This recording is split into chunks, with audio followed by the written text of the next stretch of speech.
하나님 말씀 보겠습니다. 마태복음 5장 10절로 12절까지의 말씀입니다.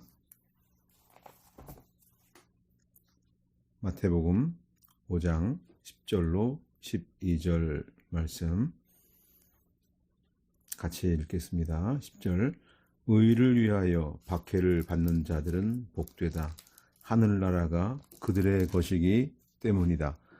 나 때문에 사람들이 너희를 모욕하고 박해하며 거짓으로 너희를 대항하여 온갖 악담을 할 때에 너희는 복되니 기뻐하고 즐거워하여라.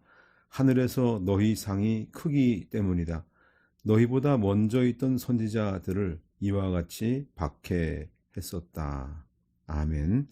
이 말씀에 은혜 있으시기 바랍니다. 그리스도인이 행복한 8번째 이유, 의를 위하여 박해받은 자의 복입니다. 자, 그리스도인이 행복한 8번째 이유, 의를 위해 박해를 받는 자가 되었기 때문이라고 했습니다. 의를 위해서 박해받는 이 복은 우리가 앞서 살펴보았던 7가지의 그 복된 성품을 가진 사람에게 결론적으로 주어지는 복이죠. 그리고 그 성품들을 가진 사람들에게는 반드시 이러한 복들이, 이런 복된 성품이 주어지게 될 것이라고 했습니다. 사도행전 14장 22절에 보면 그들이 제자들의 마음을 굳건히 해주고 믿음에 머물러 있으라 권면하였으며 또 우리가 하나님 나라에 들어가려면 많은 환난을 겪어야 할 것이다 라고 권면하였다. 하나님 나라에 들어가려고 하면 환난은 필수 과정이다 하는 것이죠. 선택이 아니고 반드시 주어지는 것이다. 우리가 이것을 알아야 되겠습니다. 자, 7가지 그 복된 성품들을 가지고 살아가다 보니까 점점 그 사는 세계가 넓어지고 깊어집니다. 그러니까 세상이 거부하고 대항하기 시작합니다. 박해받는 일이 찾아왔다는 것이죠. 이 박해받는다고 하는 것은 7가지 복된 성품이 우리에게 이루어지고 있다는 증거입니다. 예수님의 성품을 닮아가고 있다는 뜻이죠. 이 8번째 복된 성품에 대해서만 두 번이나 복이 있다 그랬죠? 복되다.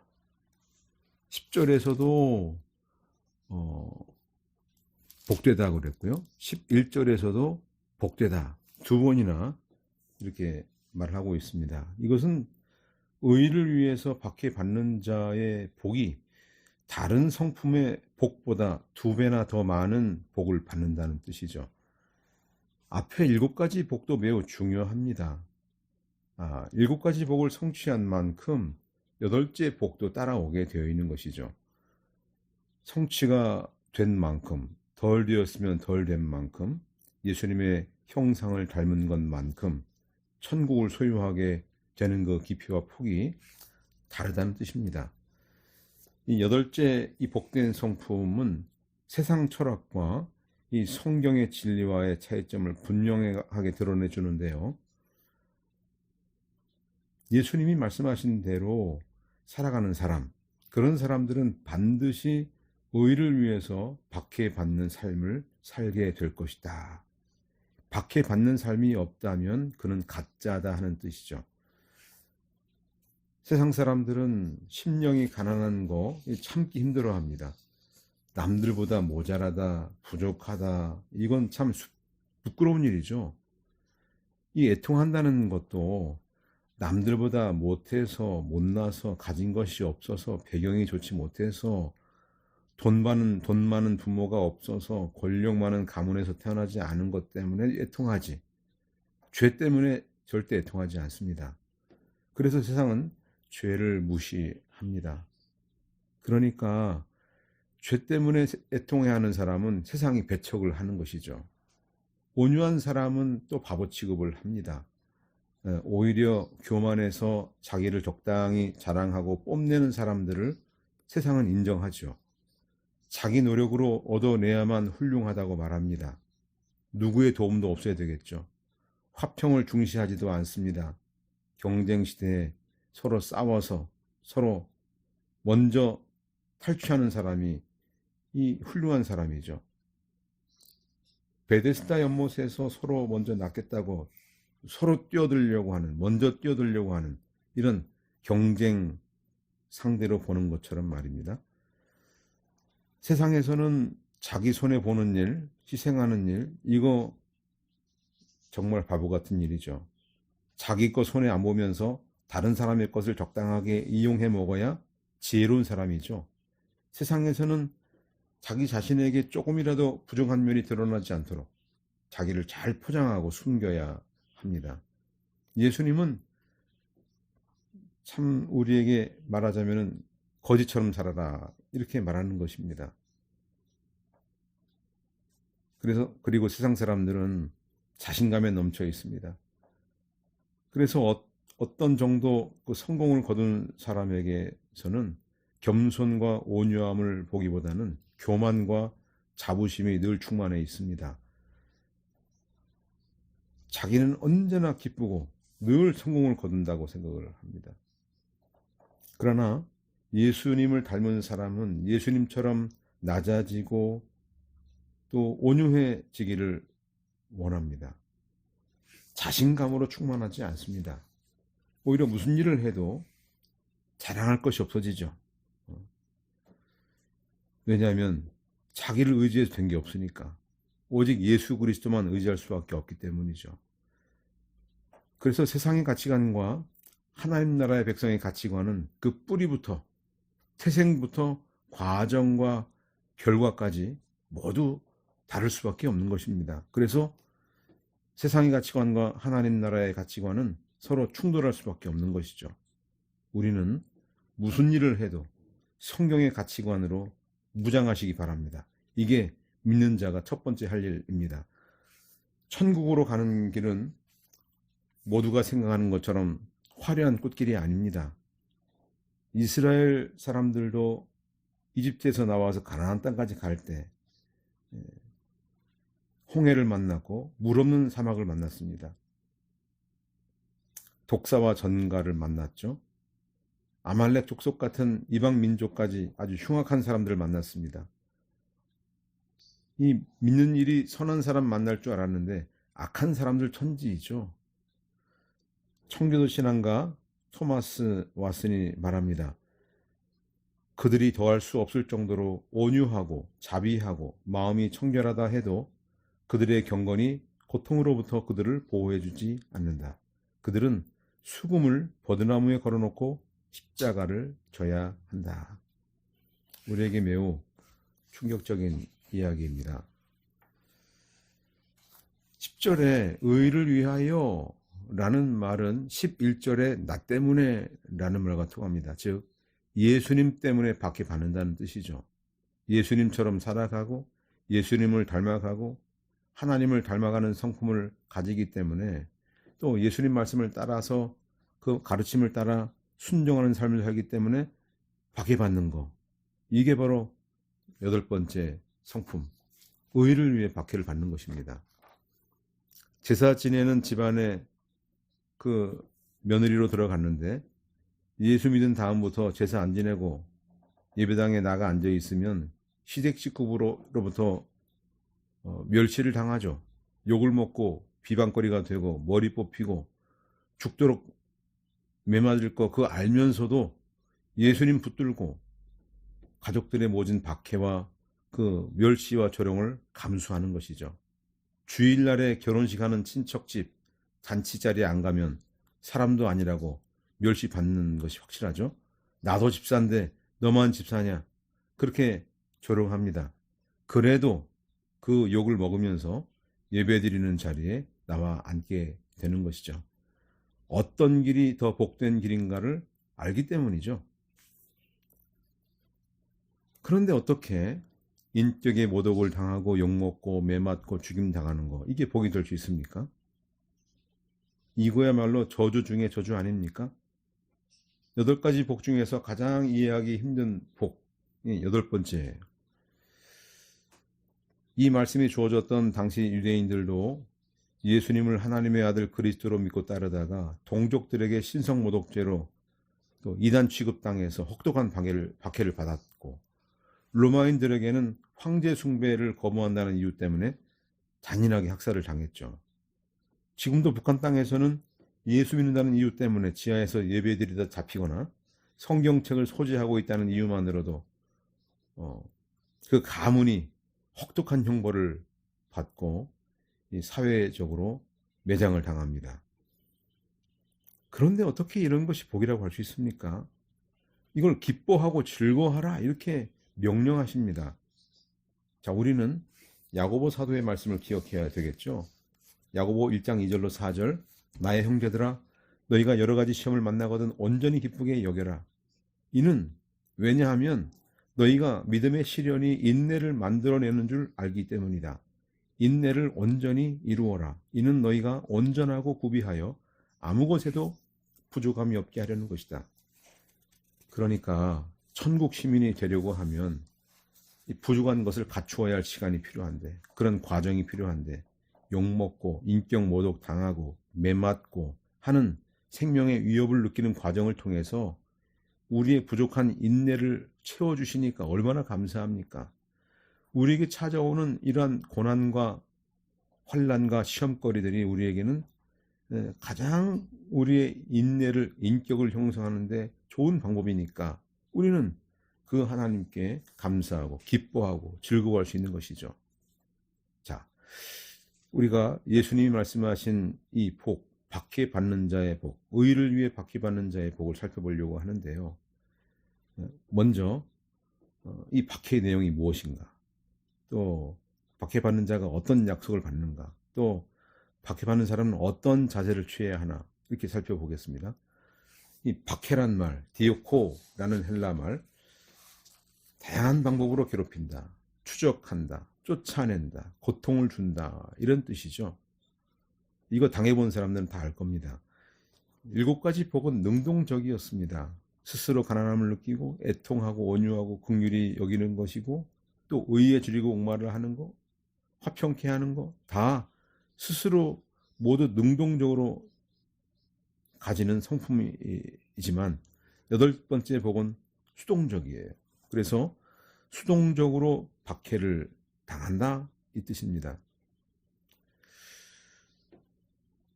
첫 번째 복에 대한 약속이 하늘나라가 그들의 것이라고 했는데, 8번째 복의 결과도 하늘나라가 그들의 것이다, 이렇게 말을 했어요. 천국을 소유한 사람은 심령이 가난한 사람이면서 그는 반드시 의를 위해 박해받는 사람이다 라는 말이에요. 세상에서 어떤 대우를 받든지 상관없습니다. 그런 것이 천국 가는데 큰 걸림돌이 되지 않기 때문이죠. 세상에서 누릴 거 다 누리지 못해도 이 땅에서 천국의 복락을 누릴 수 있기 때문에, 그래서 감사한 것이죠. 그래서 복된 것이죠. 11절에 보면 3가지 모양의 박해가 찾아온다고 했습니다. 첫째 모욕하고, 둘째 박해하고, 셋째 거짓으로 대항하여 온갖 악담을 한다, 이렇게 말을 했습니다. 자, 모욕한다는 말은 오네이디조라는 헬라 말인데, 중상한다, 조롱한다, 경멸한다, 꾸중한다, 빈정된다, 비난한다, 나무란다.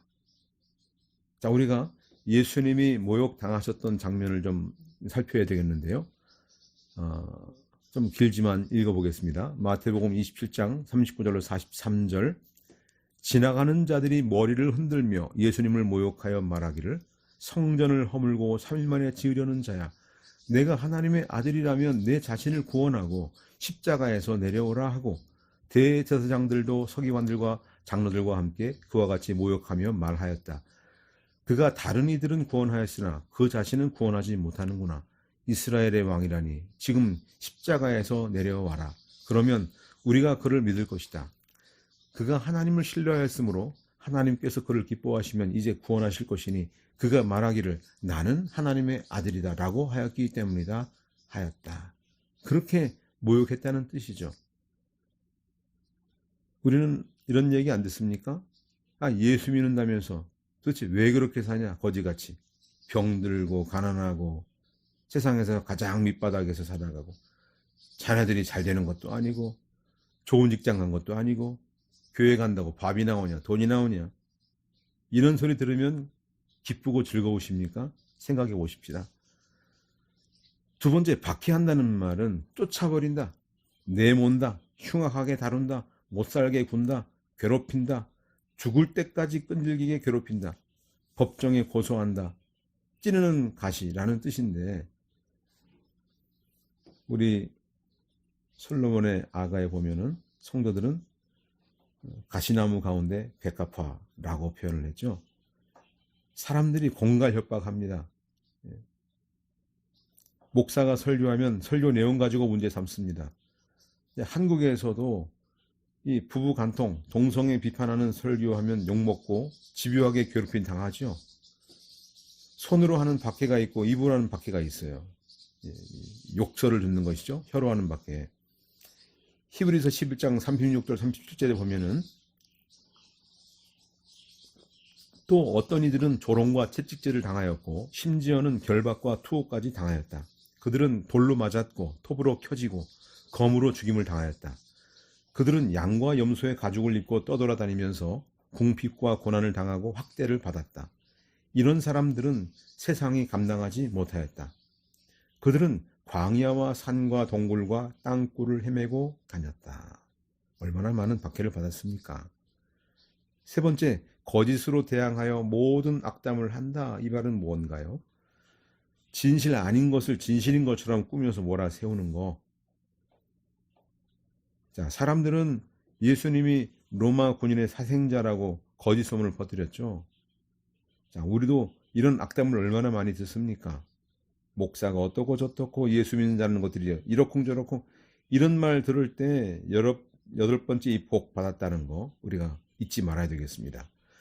너희가 믿음으로 살려고 하면 일터에서, 가정에서, 사회에서 쫓겨날 것이다. 맹렬하고 악한 말을 쏟아낼 것이다. 빛과 소금의 사명을 감당하면서 살려고 하면, 의롭게 살려고 하면, 하나님이 기뻐하는 뜻을 따라 살려고 하면 세상이 너희를 가만두지 않을 것이다. 우리가 예수를 제대로 믿게 되면 이런 것들을 계산에 넣어둬야 하겠죠.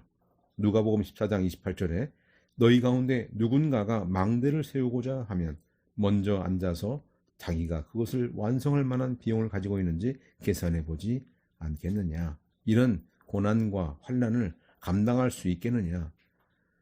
마땅하다 이거죠. 빌립보서 1장 28절 29절 또한 어떤 일에도 대적자들 때문에 놀라지 않는다는 것을 듣고자 합니다.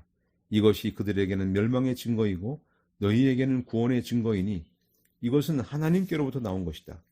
그리스도를 위하여 너에게 은혜를 주신 것은 다만 그리스도를 믿을 뿐 아니라 그분을 위하여 고난도 받게 하려는 것이다. 우리가 박해에 대해서 오해하고 착각하는 부분이 있는데요. 의를 위하여 자기가 옳다고 생각하는 바, 그 신념이 다 의는 아닙니다. 사람들의 공격과 따돌림 받는 거, 여러 가지 모양으로 괴롭힘 당할 때 모든 괴롭힘이 다 의를 위해 박해받는 게 아니다. 이걸 잊지 말아야 되겠어요. 자, 스스로 잘난 체 하고 의인인 체 하면서 당하는 고난. 조롱받죠. 이거는 예수님 말씀하신 복이 아닙니다. 자기 편견 때문에 비난받고 반대에 부딪히는 경우도 있어요. 그거 좋아하지 않죠. 자기 광적인 열심 때문에 사람들의 미움을 받습니다. 그러나 이런 자기 고집 때문에 받는 따돌림 받을 필요 없는 것이죠. 지혜롭게 행동해야 되겠죠.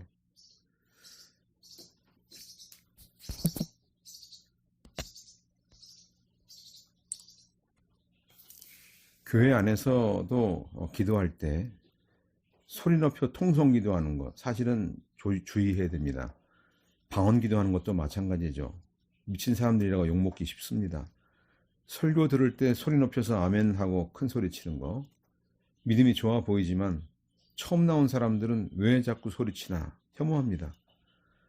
조용히 말씀에 귀 기울이고 집중해서 말씀이 내 영과 믿음에 화합하도록 들으면서 마음에 새기는 일을 해야 되는데, 설교자가 무슨 말을 해도 아멘, 아멘 이렇게 하면 쓸데없는 일 때문에 관심이, 그 주의가 틀어지고 그 배려심 없다고 생각합니다.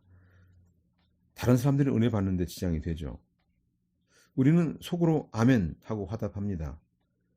새벽 기도할 때 사람들이 함께 기도하고 있는데 혼자서 찬송하고 소리 지르고 방언하고, 이거 교회 덕을 세우지 못합니다. 말씀 아닌 자기 소신 때문에 욕먹는 거, 이거 박해받는 거 아니죠. 죄 짓고 실수해서 받는 어려움, 이거 의를 위해 박해받는 거 아니에요. 종교적인 목적이나 어떤 정치적인 목적 때문에 받는 공격, 어려움, 이게 박해 아닙니다.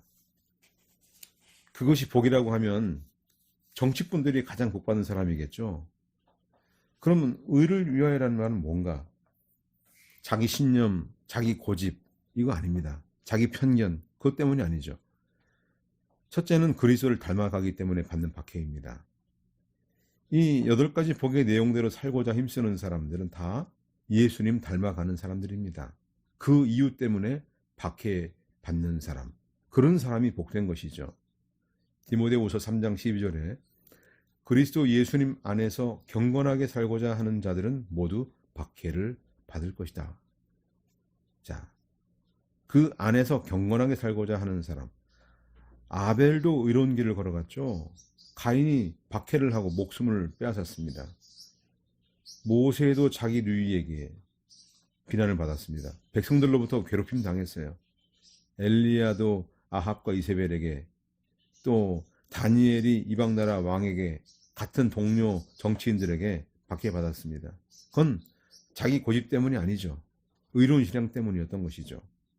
세례자 요한도 바울에게, 세례자 요한과 바울도 네로에게 박해받고, 사바나롤라는 로마 가톨릭 부패 타락을 지적해서 책망했죠. 그래서 천둥 같은 소리를, 설교를 견디지 못해서 그를 화형시키고 말았습니다. 자, 경건하게 산다는 말은 하나님 앞에 산다, 예수님처럼 산다, 말씀대로 산다, 그런 것인데, 이 7가지 성품을 소유한 그 모습으로 살아가는 사람들을 가리키는 말이죠. 예수님이 그 박해에 받은 대표 인물이지 않습니까?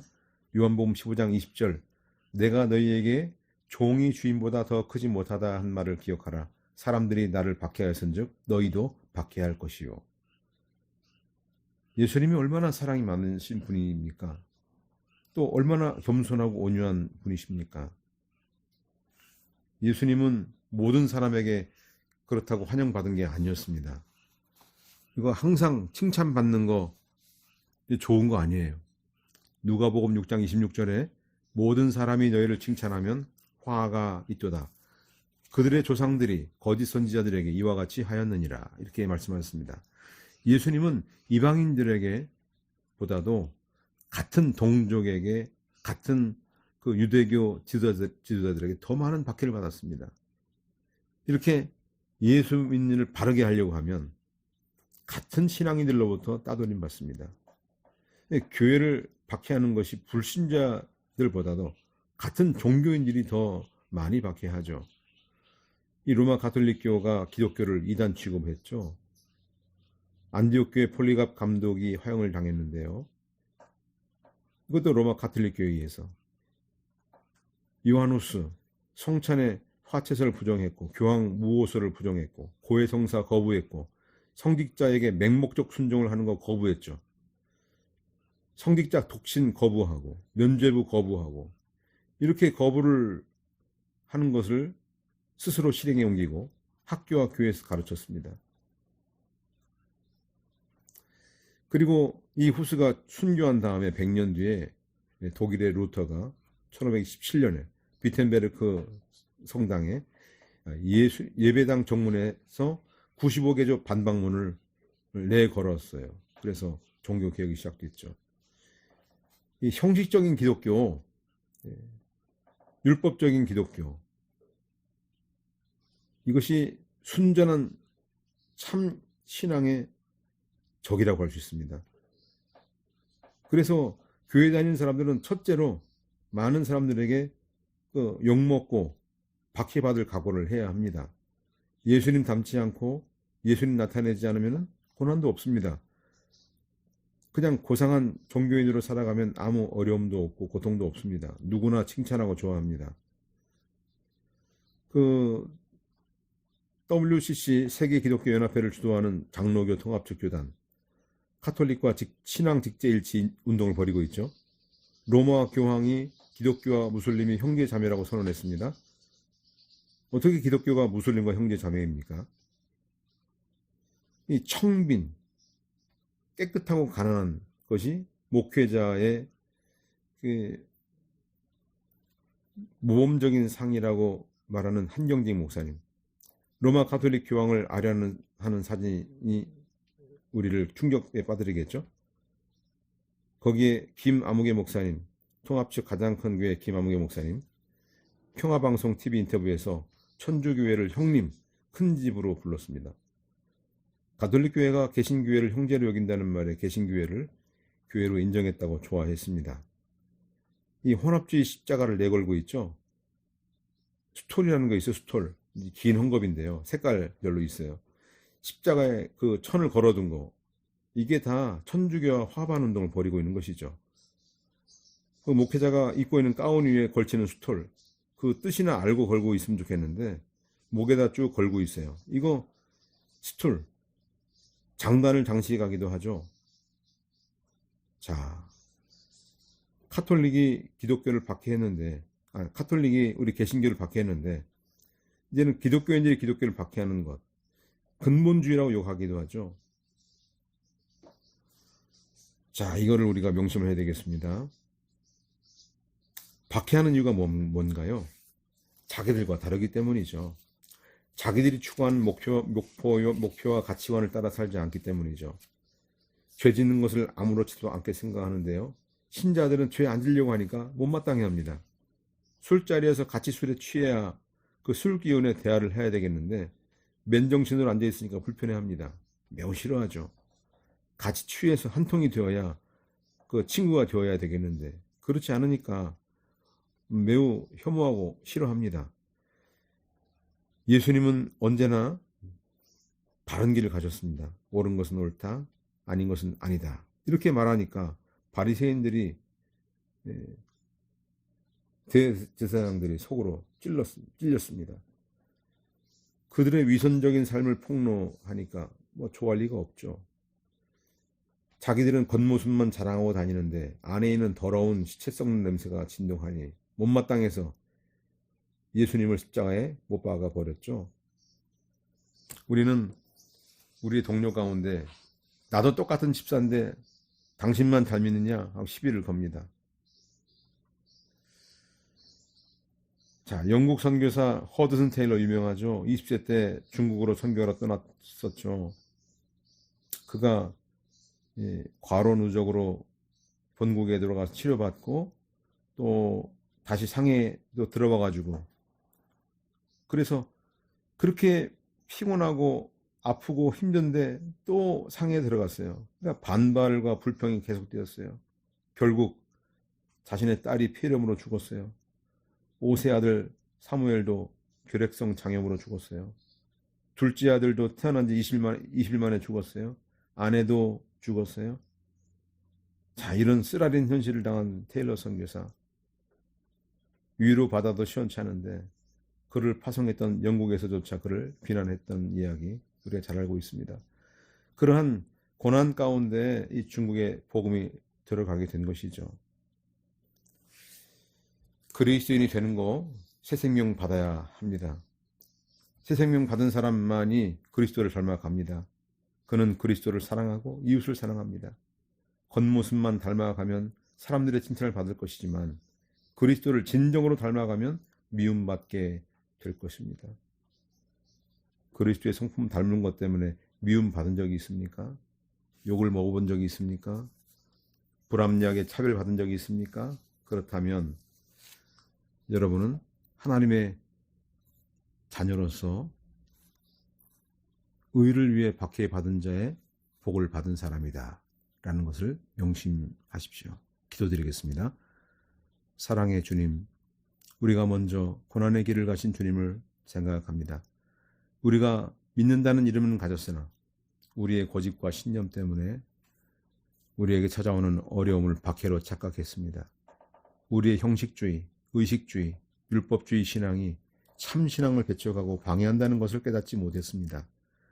그리스도께서 받으신 박해의 역사가 오늘날에도 계속되고 있습니다. 예수님을 닮았다는 이유 때문에 미움받기를 원합니다. 욕먹고 매맞고 죽임당하기를 원합니다. 그리스도의 십자가를 지고 그리스도의 생명을 가지고 남은 고난을 감당하는 우리 모두가 되게 하여 주옵소서. 예수님의 이름으로 기도드립니다. 아멘.